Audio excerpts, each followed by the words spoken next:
Thank you. I'll read the first part of Joshua from 2 to 11, if somebody would volunteer after I finish, to finish the chapter. But before we do, we're talking about Rahab, and she lives in the city of Jericho. And just a couple little slides, some maps we found. I guess I don't have a pointer, right? Is there a pointer on here? Hit the green button on top. Mm-hmm. Green button on top. The button should be right Oh, duh. Yeah, there it is. So, where are we? Jericho's right there in this picture. Here's the Jordan River, and Israel's camped on the east side. This one here, the Jordan River Valley, there's the hills on both sides, and this is a low area. Jordan dumps into the Dead Sea. This is a very low area. And we are close to where the Jordan dumps into the Dead Sea, where Jericho is right there. What else do we have here? Israel is camped at Shittim, and they'll be crossing the Jordan, and they go to Gilgal for a little bit before they attack Jericho. There's the Jordan. I read a little bit. I think I read either 5 miles or 20 miles or 40 miles. I can't remember how far this is across from Jericho to the Jordan, but it's not real far. What's this one? This is similar. This is a depiction of what ancient Jericho would have looked like, and the walls. Looks like there's 2 sets of walls, and there were homes within the walls where she lived. I just Googled Jericho, how thick were the walls, and it came up with somewhere between 5 and 7 feet thick. So it's an ancient city. Also, you'll look it up and you'll see, I'll go back here. Oops. How do I go back? There, just go back to Joshua, or leave it there. That's right. The city, from one of the notes said it's the oldest walled city discovered so far. So it is an ancient city called the City of Palms. It's 825 feet below sea level. There's like 3,600 drop from Jerusalem to Jericho within 20 miles. The city itself sat on like a 10-acre mound, 50 feet high, and the walls were thick. Just a little bit about Jericho.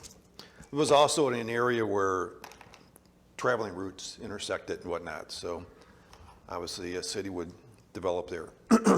So let's look at chapter 2, starting in verse 1. Then Joshua, the son of Nun, sent 2 men as spies secretly from Shittim, saying, "Go view the land, especially Jericho." So they went and came into the house of a harlot, whose name was Rahab, and lodged there. It was told the king of Jericho, saying, "Behold, men from the sons of Israel have come here tonight to search out the land." And the king of Jericho sent word to Rahab, saying, "Bring out the men who have come to you, who have entered your house, for they have come to search out all the land." But the woman had taken the 2 men and hid them, and she said, Yes, the men came to me, but I did not know where they were from. It came about when it was time to shut the gate at dark that the men went out. I do not know where the men went. Pursue them quickly, for you will overtake them. But she had brought them up to the roof and hidden them in the stalks of flax, which she had laid in order on the roof.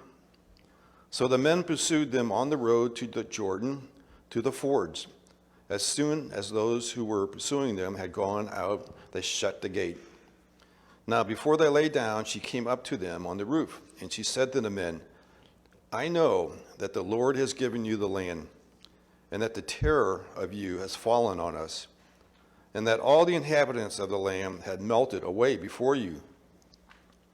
For we have heard the Lord dried up the waters, the Red Sea, before you when you came out of Egypt, and what you did to the two kings of the Amorites who were beyond the Jordan, to Sihon and Og, whom you utterly destroyed.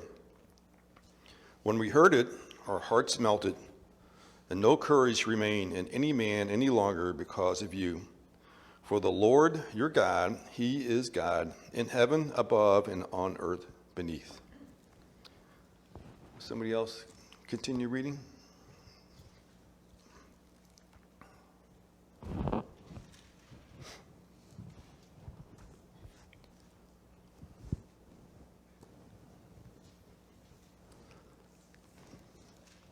The volunteer? Therefore, Okay. I beg you, swear to me by the Lord, since I have shown you kindness, that you also will show kindness to my father's house, and give me a true token, and spare my father, my mother, my brothers, my sisters, and all that they have, and deliver our lives from death. So the men answered her, our lives for yours, if none of you tell this business of ours. And it shall be, when the Lord has given us the land, that we will deal kindly and truly with you. Then she let them down by a rope through the window, for her house was on the city wall. She dwelt on the wall. And she said to them, get to the mountain, lest the pursuers meet you. Hide there 3 days, till the pursuers have returned. Afterward you may go your way. So the men said to her, we will be blameless of this oath of yours which you have made us swear, unless, when we come into the land, you bind this line of scarlet cord in the window through which you let us down, and unless you bring your father, your mother, your brothers, and all your father's household to your own home.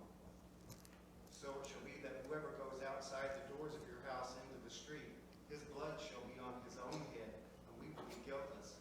And whoever is with you in the house, his blood shall be on our head, if a hand is laid on him. And if you tell this business of ours, then we will be free from your oath which you made us swear. And she said, according to your words, so be it. And she sent them away, and they departed. And she bound the scarlet cord in the window. They departed and went to the mountain and stayed there 3 days until the pursuers returned. The pursuers sought them all along the way, but did not find them. So the 2 men returned, descended from the mountain, and crossed over. And they came to Joshua the son of Nun and told him all that had befallen them. And they said to Joshua, truly the Lord has delivered all the land into our hands, for indeed all the inhabitants of the country are faint-hearted because of us. All right, thank you. What did Joshua do different assigning the spies from the last time spies were sent out to scout out the land? When Moses sent out 12. There's my answer, I guess. He had 12 spies that went out. Joshua only picks 2 spies this time.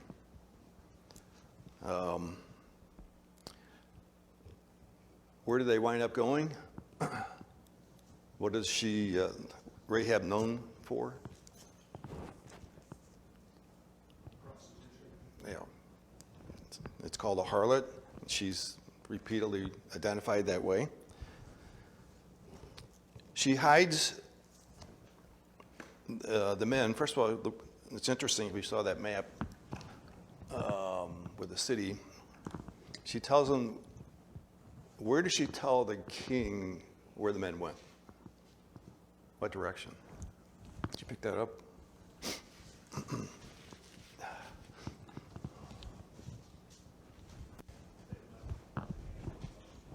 I'm sorry?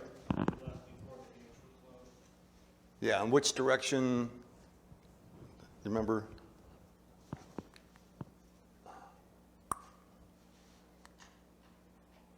That'll work. She said, basically go to the Jordan River. You know, the ford's kind of where the crossing was or something, which would make sense. Why?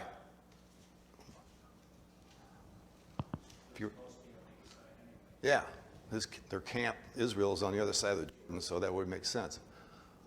Where does she tell the 2 spies to go? Up in the mountains. Yeah, where's that other picture? Was interesting. whoops. Oh, back. Yeah, there's the mountains on this side. And I think her house was probably facing the west. So that would be smart. Hide out in the hills for 3 days. But why does Rahab hide the spies? I mean, what would prompt her to act this way? I'm sorry? Fear of the Lord. I'm not sure I can get past why they stayed with her in the first place. And it doesn't really explain that. No, it doesn't. I did a little reading in this thing about harlots. Strangers would come. You would think, okay, I guess lodging was strangers would come into a city and they would lodge somewhere. And I guess it's not totally uncommon where they would lodge in prostitution, same place, would be connected somehow. But no, we don't know a whole lot. But maybe that's a good place to hide out if you're a stranger, because apparently the city's on edge already, worried about what's going on with the Israelites. So, but if strangers are coming in, that seems maybe the place to go. I don't know. But the king also goes right to her. It says in verse 3, the king of Jericho sent to Rahab. Oh, I'm and sorry. brought them in. I mean, I don't know. I just think it's interesting that that is where they went, and then that's the first place the king goes looking for them. Yeah, that's the cover got blown somehow. Again, to me, I would think everybody's on edge. Their hearts are melted away. So anybody coming in the city, they got their antennas up. They're in lockdown mode. They're in coronavirus mode. Anybody without a mask, you're spotted. At least. That's all part of God's great punishment in the lineage of Christ. Well, that's a question of why Rahab. Why go to Rahab to begin with, and how does she fit? So hold that question for a little bit. What if they didn't go to Rahab? You know, the concept. Why else did she do such a strange thing? What does it say? Why would she help strangers, go against the king, go against her own people? She got caught, no doubt she'd probably get killed, executed. Mike? I guess she had heard from her parents or grandparents about the things God did to the Egyptians. Well, that's possible. But she heard, it says, verse around 10, said, I know that the Lord has given you the land and that the terror of you has fallen on us, that all the inhabitants of the land have melted away before you. Verse 10, for we have heard how the Lord dried up the waters. That's the crossing of the Red Sea. How you escaped Egypt. She had heard what happened to the kings on the other side of the Jordan. So she heard these things. What else? She heard about them, so everybody else probably heard about them too. What was different about her? I was thinking she held on to that memory throughout the years. It said, the verse continues, the passage continues in 11, and as soon as we heard it, our hearts melted, and there was no spirit left in any man because of you. For the Lord your God, He is God, and it explains her fear of God. And for all we know, she was born and raised in Jericho. We don't know. But she had not been to Egypt. She's only heard it.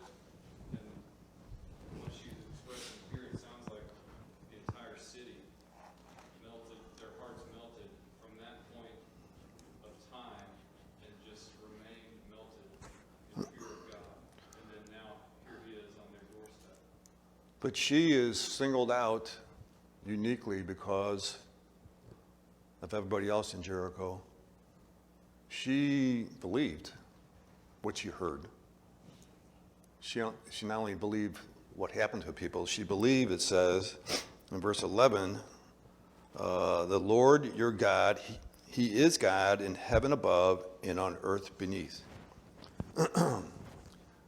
She was a true believer in what she was hearing and understood it. She was believing the truth about Jehovah. Yes. Well, she didn't just believe in like a mental aspect. Like a lot of people were afraid. You tell that. It actually caused her to get out of the way, basically. You know, if there's a train coming towards you and you're afraid of the train, the best thing to do is get off the tracks. That's basically what the armies are right now. Well, that's the next step here we're talking about. She got off the tracks. What did she do? She heard about it. She believed it. What was her reaction?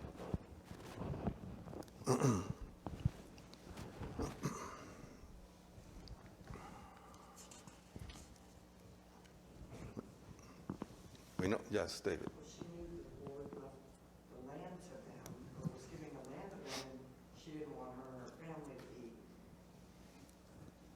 not included in that. She wanted to be included in that before they destroyed or conquered Jericho. Okay, so she heard about it. She believed what she heard about Jehovah and God's people and David. What I was going to say is that she joined them. She more or less joined them. She joined them in heart, basically, about. In a partnership with the spies. And now she Okay. is more or less an Israelite at this point. That's a good point. And how does she kind of consummate that even more? What's the story that was read by Calvin, his part? What did she do? What prompted her to say? She asked the spies to remember her, to treat her and her family kindly as she had treated them. So she acted on that faith to ask for forgiveness, basically, for mercy. And what was the response? What did the spies give back for a response?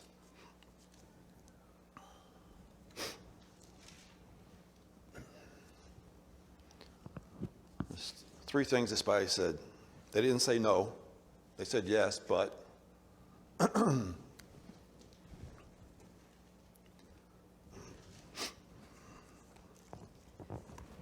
her that she needed to have that scarlet robe hanging out of her window when they came, so they knew where she was, and that whoever she wanted to stay with her had to be there in the room with her at the time, or they would be blameless if someone she cared about wasn't where they were supposed to be and they got killed.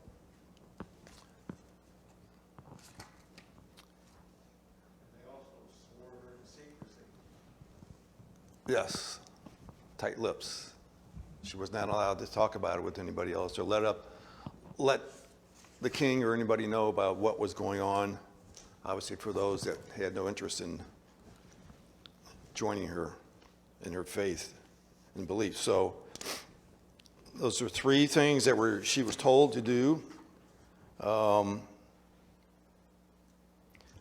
Just thinking outside the box, can you think of any similar stories in the Bible about ropes hanging out the window? Purpose of the rope, what it represented. I think of Paul being saved by the rope. I'm thinking about that rope was a certain color. Scarlet to me means like blood red. You think of the blood red color on the door lintels of the Israelites in Egypt when the angel of death came by. He saw that blood on the door. He passed over and didn't take the firstborn. Little tidbits of the story, how they intermingle with so much of the other Bible, parts of the Bible, and the significance of it, about that rope meant salvation. The color red, in particular, that rope. We look back at Moses, We think about just the color of red, blood, and what blood means in the Bible, in particular, blood of Christ. In Hebrews 11, we read about all the heroes of faith, and she is listed there in Hebrews 11, 29 through 31.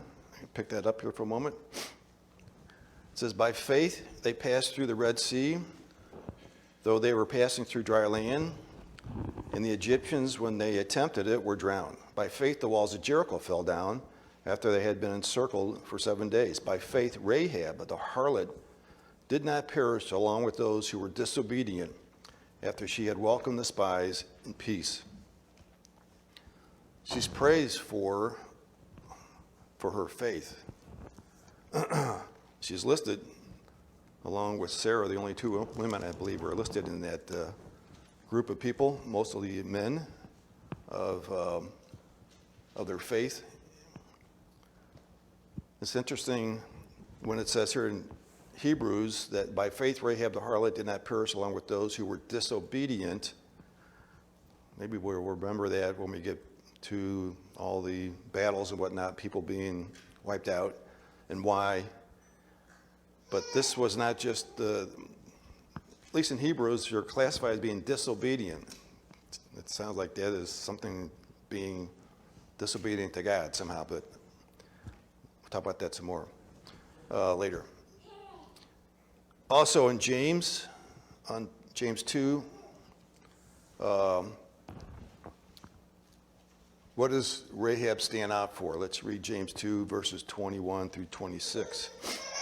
Was not Abraham our father justified by works when he offered up Isaac his son on the altar? You see that faith was working with his works. And as a result of the works, faith was perfected. Okay, keep that in mind. And the scripture was fulfilled, which says, and Abraham believed God, and it was reckoned to him as righteousness. And he was called the friend of God. You see that a man is justified by works and not by faith alone. In the same way, was not Rahab, the harlot, also justified by works when she received the messengers and sent them out by another way?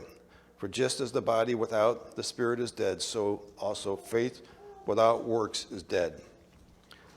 What is that saying about Rahab in particular?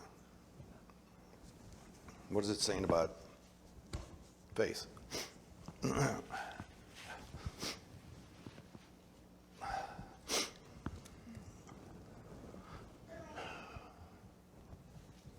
sticks its neck out. That's a good way of putting it. But it's not real if there's no work that shows your faith. Okay. Did Rahab show that, demonstrate that? Yeah. So it's not to be confused that we are saved by works. This is not what it's talking about. It's talking about faith. And faith within a person like Rahab was sticking your neck out. How does that apply to us? What does that mean? Average Joe Christian.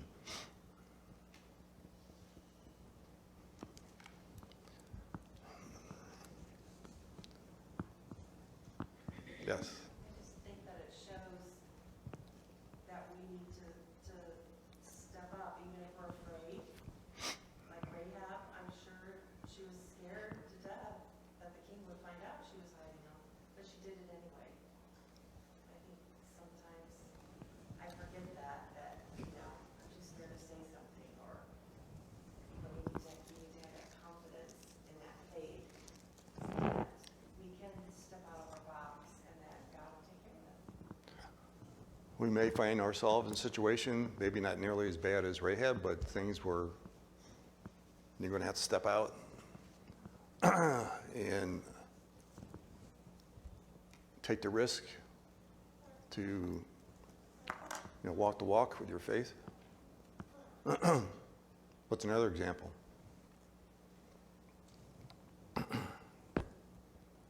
Even less challenging than that, but yet more challenging in certain ways on a personal everyday level. Yes. Whenever we get to Joshua 6, and this is actually going to be happening, You want to hold up for 1 second? We'll read Joshua 6, because I think that's where you're going. Or at least maybe you can add to where I'm going. Let's look at Joshua 6. 6:25, but I'm going to read 6:17. This is when Jericho has fallen, and a reminder of what the promise was made, the two spies. And this is Joshua speaking to Israel.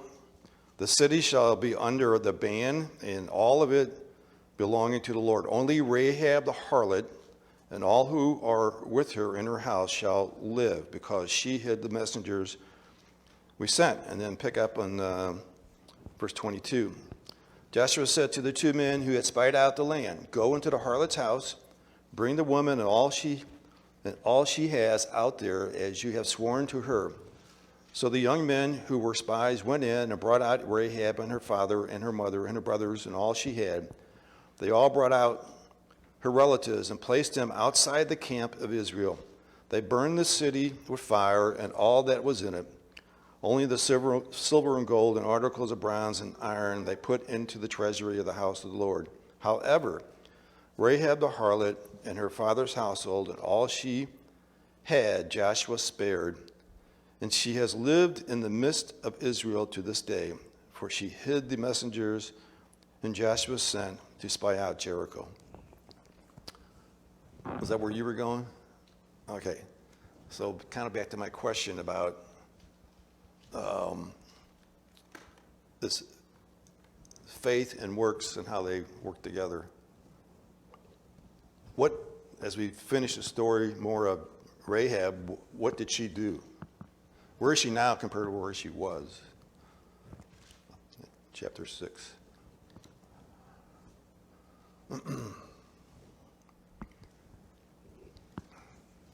Yes.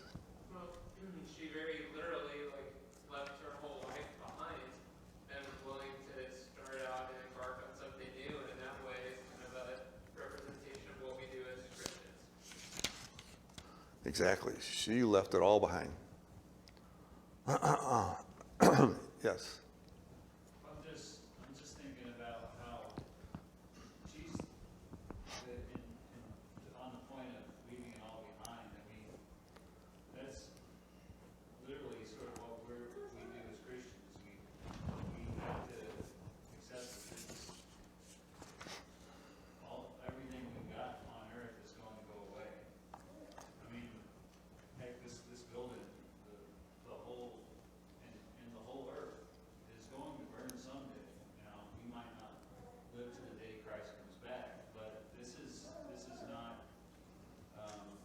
where we put all our stuff as individuals and as souls as well as bodies. I know that's dark. Well, that's another major mini story of, like Jericho. It's going to be at Judgment Day on Jericho. It's not going to be here forever. She was spared because of her faith. This world is under judgment, and God has placed it under judgment.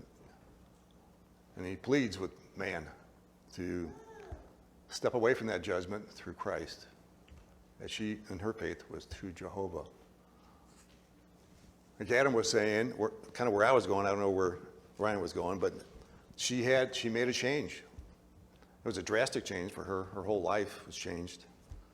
She apparently was accepted in Israel, became part of the Israel nation. We read in Matthew, I go real quick, Matthew 1, the genealogy of Jesus, which seems to tie into what we're just talking about here, about she went into the camp with Israel. The whole genealogy in chapter 1 of Christ. We come down to, say, verse 5. Solomon was the father of Boaz by Rahab. You know, Boaz married Ruth in that story. We know, when I remember, Boaz was of high standards and so forth, spoken well in that story. Boaz is Rahab's son, if I understand this right. But more importantly, she's in the lineage of Jesus Christ.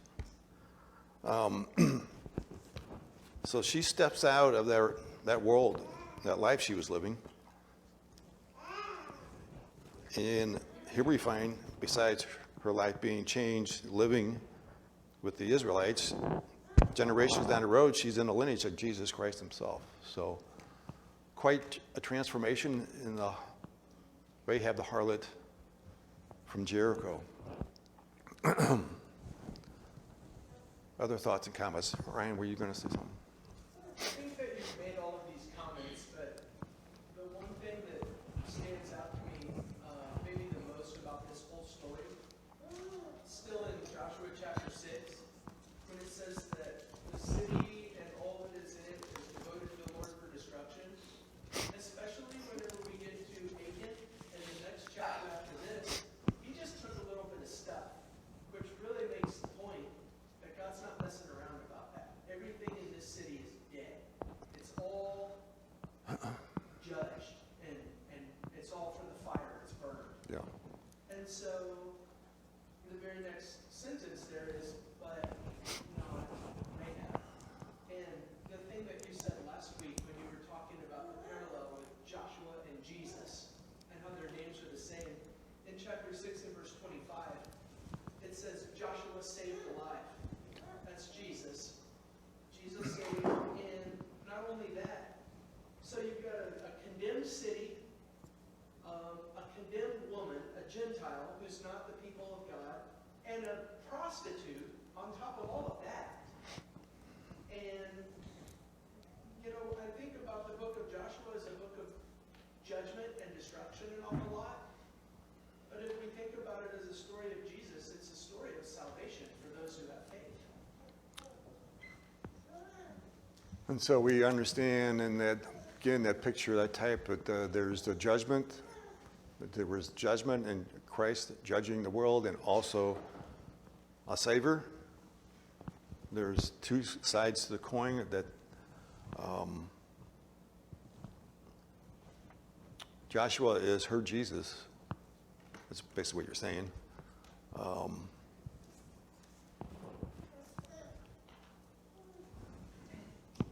Any other thoughts? Yes, Mike. This story sticks out to me. Somebody pointed out to me once this lady would have heard about this, and it would have been at least 40 years since the events happened that convinced her. There is a God, and He is bringing these people up into this land.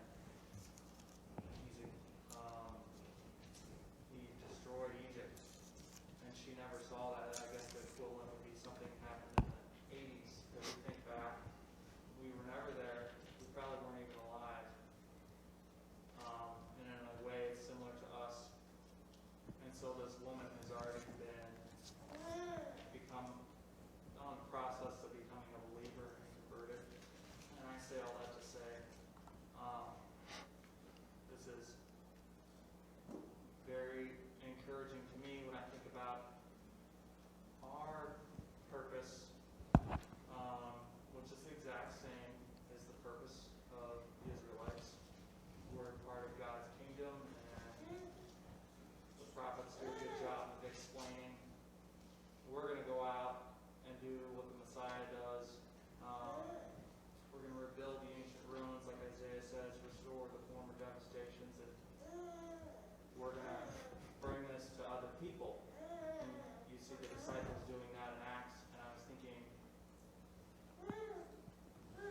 the lady Lydia and an Ethiopian eunuch, they were, before they even were reached,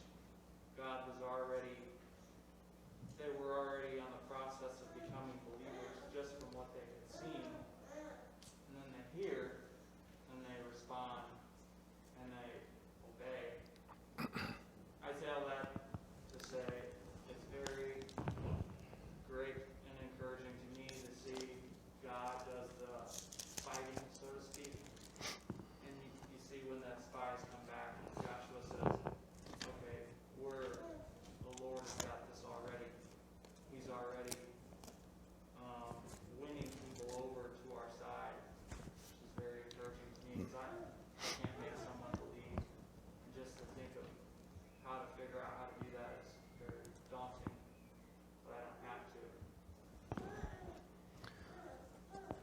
Well, as we read further in the lesson, we're going to get into all these battles and bloodshed and whatnot. We need to remember God's mercy was always out there, I think. Those that wanted it, who grabbed onto it, who believed, far and few between, but Rahab is an example. Mercy was available. Joshua did provide mercy here in this case. Joshua kept the promise that she would be spared. I have a question. Does anybody have the NIV? No. Let me, I've got the New American Standard, but I think I do have the NIV. I'm sorry, I have it here too.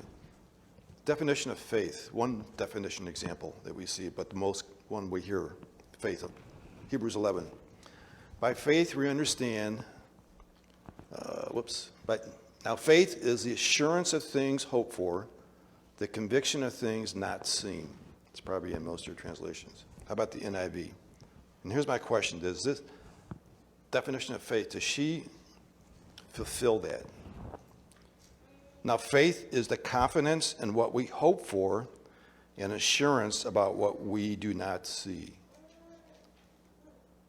Would that apply to her and her faith? Let me read it again, the NIV, because it's easier to understand, at least to me.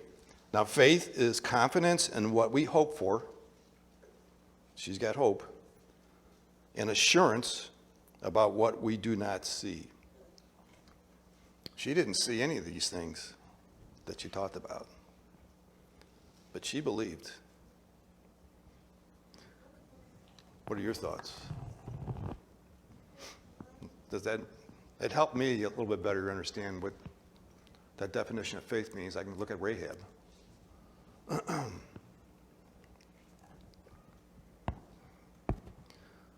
So we have a couple minutes left. What are some other lessons learned here?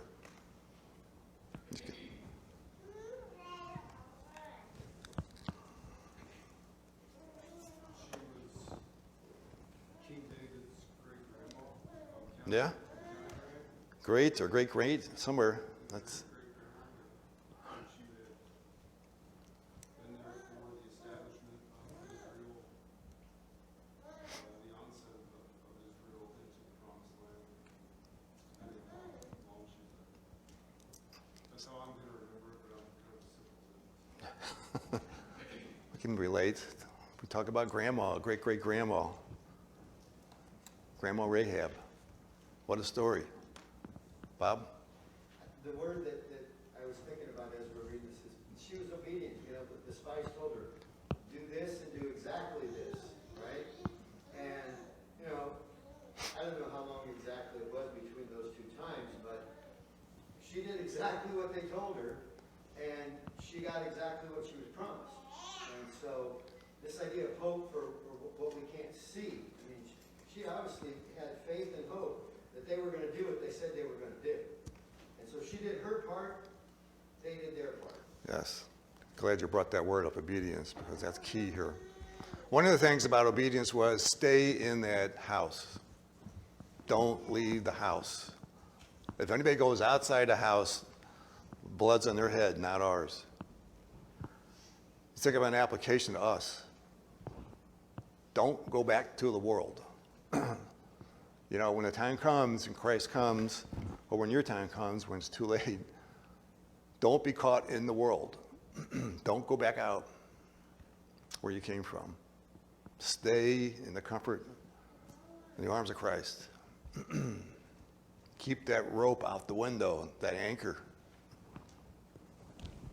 What other lessons? Anything else? You got 2 minutes maybe? Yes. I was thinking about how Joshua addressed the people and was telling them as they're approaching the city to shout with a mighty shout.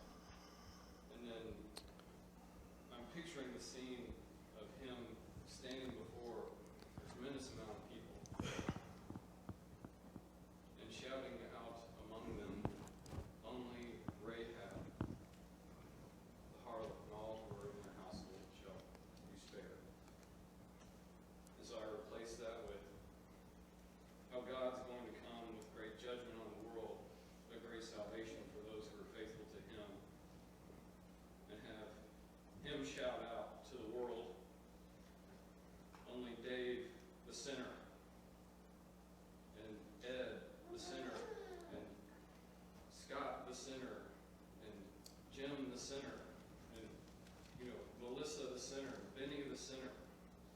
them you shall spare. And it's just so humbling to know the great power as Rahab recited it back to these men who, would have heard that history their entire lives growing up. And maybe she heard it once, and it stuck with her. Maybe don't think so highly of yourself. Gospel is for all. God's mercy is for all. We take hold of it and take hold of that scarlet rope. Thanks for their comments, and appreciate it. We'll look at chapter 3 and 4 next week, crossing over the Jordan.